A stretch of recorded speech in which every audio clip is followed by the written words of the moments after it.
بسم اللہ الرحمن الرحیم۔ سب سے پہلے میں ڈی پی او صاحب کا شکریہ ادا کرتا ہوں کہ انہوں نے اتنا اہم موضوع پر اتنا بڑا جرگے کا انعقاد کیا۔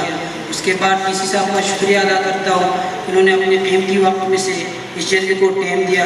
اس کے بعد تمام علماء کرام، یوتھ ممبر اور علاقے کے معززین جنہوں نے اس اہم موضوع میں شرکت کی ہے، تمام علماء کرام نے تفصیلی بات کر لی ہے۔ اب میں کیا بات کروں، چھوٹا منہ بڑی بات، لیکن میں چند ایک بات کرنا چاہوں گا یہاں پر جو انتہائی ضروری ہے کہ قتل جو غیرت کے نام پر قتل ہے، اس کے بارے میں تو اس قرآن و حدیث کی روشنی میں مولانا صاحب نے، علماء کرام نے تفصیلی بات کر دی ہے، اس کی مزید وضاحت کی ضرورت نہیں ہے۔ لیکن ہمیں ان اسباب کو دیکھنا چاہیے کہ آیا کہ یہ قتل کن اسباب کی وجہ سے ہو رہے ہیں، ان قتل کی وجوہات کیا ہے، ایسی کون سی وجوہات ہیں جو اس قتل کا سبب بنتے ہیں۔ تو چند ایک بات، چند ایک رائے، چند ایک مشورہ میں آپ سے کرنا چاہتا ہوں۔ آج اتنا بڑا جرگہ ہے، سارے معززین بیٹھے ہوئے ہیں، اگر وہ چاہیں تو یہ بات علاقے میں لاگو کر کے ان مسائل کو ختم کر کے اس قتل کو روکا جا سکتا ہے۔ سب سے پہلی بات کیا ہے کہ ہم اسلام کے قانون سے بہت دور ہیں۔ ویسے تو ہم سمجھتے ہیں کہ کوہستان میں ہم بہت ایک ہی مسلک کے لوگ ہیں، ایک ہی اسلام کو فالو کرتے ہیں، لیکن جہاں پر ضد اور انا کی بات آتی ہے ہم اسلام کو سائڈ پر کر دیتے ہیں، اپنی روایات کو آگے رکھ دیتے ہیں۔ تو یہ انتہائی سب سے پہلا نقصان یہ ہے۔ تو میں یہ کہنا چاہوں گا کہ آج کل کے اس دور میں جس طرح کے قوانین، جس طرح کی روایات ہم نے بنائی ہوئی ہے، وہ اسلام سے ہمیں دور لے کر جا رہے ہیں۔ نیک کام کرنا مشکل ہو گیا ہے، یہاں پر گناہ کرنا آسان ہو گیا ہے۔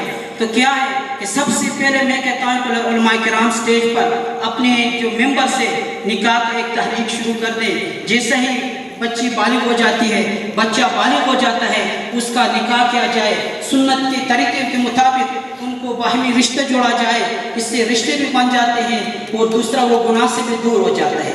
دوسری بات یہ ہے جو ہمارے فرسودہ روایات ہیں جس کے ذریعے سے جو بالکل غیر اسلامی ہے کہ شادی بیاہ پر دور دراز سے 5-6 راتیں ایک گھر میں گزارنا، میل جول کرنا، اس طرح کے ہمارے ایجوکیشن نہ ہونے کے برابر ہونا، ایک ہی گھر سے کوئی بیمار ہو کر ابتباط جاتا ہے، دور دراز فیملی کے 5-6 ممبر اس کے پاس اس کے ساتھ چلے جاتے ہیں۔ کوئی پیشنٹ، کوئی مریض، کوئی بیمار اپنی جو بیماری کی حالت ہے وہ ڈاکٹر کے سامنے پیش نہیں کر سکتے ہیں۔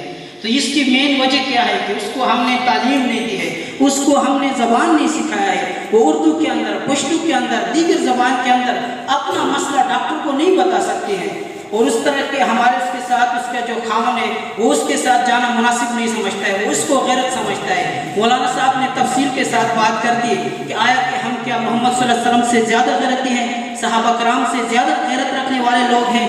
تو میں مختصراً ٹائم کی کمی، بہت سارے میرے ذہن میں جو ہے وہ چیزیں تھیں کہ جو آپ کے سامنے میں رکھنا چاہتا تھا۔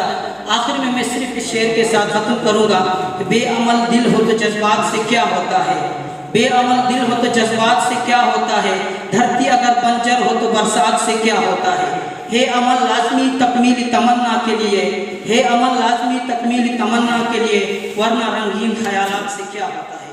شکریہ۔